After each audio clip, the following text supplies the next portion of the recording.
ஈரோடு தொகுதி strong room CCTV காட்சி பிரச்சினை குறித்து மாவட்ட ஆட்சியர் விளக்கம் அளித்திருக்கிறார். விவரங்களை செய்தியாளர் மேகநாதன் வழங்க கேட்கலாம். மேகநாதன் வணக்கம். என்ன மாதிரியான விளக்கத்தை அவர் கொடுத்திருக்கிறார்? இது தொடர்பாக முழு விவரங்கள் என்ன மேகநாதன்? வணக்கம்.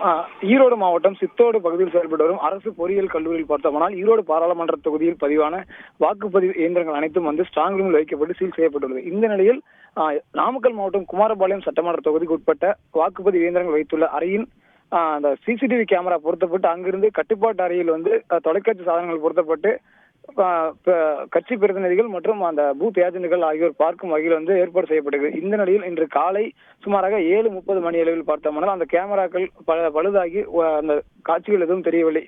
இது குறித்து அங்க பணியில் இருந்த போலீசார் மற்றும் தேர்தல் அதிகாரிகள் மாவட்ட தேர்தல் நடத்தும் அலுவலருக்கு தகவல் தெரிவித்ததன் அடிப்படையில் தொழில்நுட்ப வல்லுநர்கள் வரவழைக்கப்பட்டு அந்த பழுதுகள் நீக்கப்பட்டது. தொடர்ந்து தற்போது பார்த்தோம்னால் வெயிலின் தாக்கம் காரணமாக அந்த ஒயர்கள் அடிக்கடி மெல்ட் ஆகி உருகுவதனால் கேமராக்கள் பழுது ஏற்படுவதாக மாவட்ட நிர்வாகம் சார்பில் தற்பொழுது முழு தகவல் தெரிவிக்கப்பட்டது. தொடர்ந்து இது போன்று முன்னெச்சரிக்கையாகவே தொடர்ந்து கண்காணிப்பு பணியில் ஈடுபட போவதாகவும் கேமராக்கள் பொருத்தப்பட்டுள்ள அனைத்தும் தொழில்நுட்ப வல்லுநர்கள் தற்பொழுது அந்த மேற்பார்வையில் தொடர்ந்து பணியை மேற்கொண்டு வருகின்றனர்.